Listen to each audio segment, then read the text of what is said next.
Kama wewe ni mpenzi wa kufuatilia hadithi, simulizi za kusisimua na movie recaps hapa Tanzania, basi hapana shaka unajua hili neno.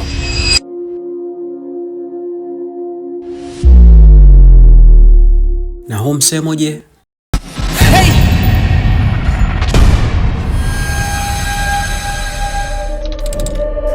Unamjua ni nani huyo? Huyo ni Iskonka bana. Unajua ni kwa nini storyteller Iskonka amekuwa gunzo la kukosha mioyo ya mamia na maelfu ya mashabiki kwa sasa?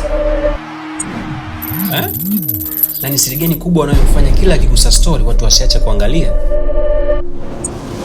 Basi ungana na mimi mwanzo hadi mwisho wa video hii hapa Bongo Lyrics Zone, tukuchambulia ukweli wote. 3, 2, 1, go! Tuseme wewe ni wakala. Mteja anatokea, anakuamini, anakuachia pesa, anakuachia na namba pia. Anataka uitume hiyo hela kwenye hiyo namba. Alafu sasa hiyo hela yenyewe sio hela ya kawaida, ni milioni 2 za Kitanzania. Unafanya kama ulivyoagizwa. Yule aliyekuachia pesa muda huo hayupo, kashaondoka mzee. Muda mfupi tu baada ya kufanya huo muamala, inarudi meseji kwamba muamala umerudishwa. Kuangalia meseji ni kweli, muamala umerudi. Sasa wewe ni wakala mwaminifu, unaichukua ile namba, unaamua kumpigia huyo alorudisha hela ili kumpa taarifa, huenda karudisha, amehisi labda muamala umekosewa. Si unajua tena kuna watu wengine waga hawawezi kabisa kula jasho la mtu.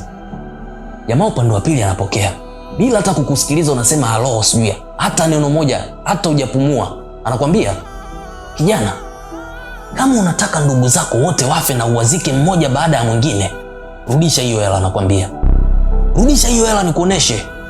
Kisha anakata simu. Hebu ngoja nirudie tena ili nawe mwenyewe uchanganyikiwe kama mimi nilivyochanganyikiwa. Sikia. Wewe ni wakala. Anakuja mteja na anakuachia pesa. Pesa nyingi mno, karibu milioni 2. Alafu anakuambia umtumie mtu na anakuachia na namba. Kisha yeye anaondoka. Baada ya kuituma tu hiyo hela, baada kama dakika kadhaa, meseji inarudi kwamba muamala umerudishwa.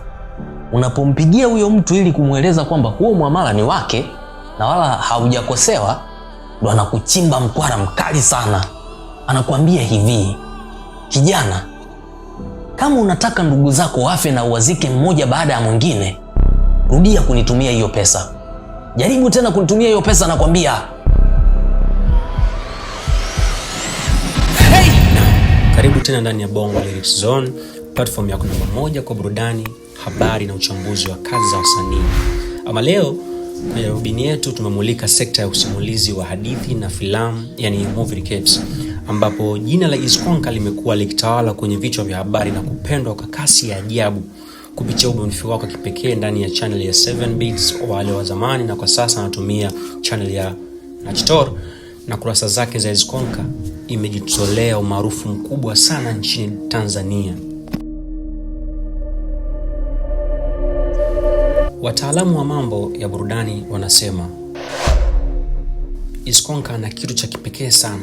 Kwanza, ana uwezo mkubwa wa kubadilisha sauti na kuingia kwenye uhusika wa story.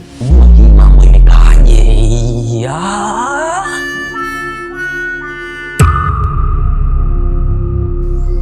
Sijui umenielewa hapo? Yani ni mtu ambaye akikuhadisia story, yani anabeba uhusika kwenye story husika ili wewe uweze kupata kumuelewa zaidi. Pia vionjo vyake vya lugha ya mtaani na kile kionjo cha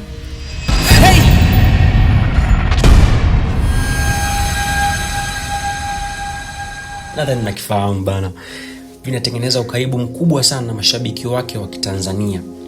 Hii imemfanya kuwa mmoja wa wasimuliaji wanaotazamwa zaidi kwa sasa hapa nyumbani, huku kila video aliyoweka ikikusanya maelfu ya views ndani ya muda mfupi sana.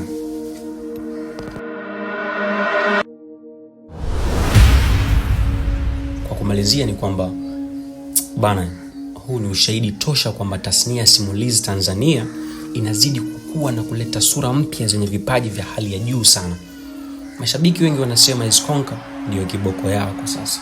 Una mtazamo gani? Niambie kwenye comment hapo. Alafu nitaka nisahau, kuna kionjo fulani hivi sikuki-mention hapo mwanzo. Hebu kisikiliza afu tunaambia, huyu jamaa anajua alafu anajua tena. Na zaidi, usisahau kushare kwa ndugu jamaa na marafiki ambao pia wanapenda story kama hizi, ili tuweze kujikusanya tuwe kijiji.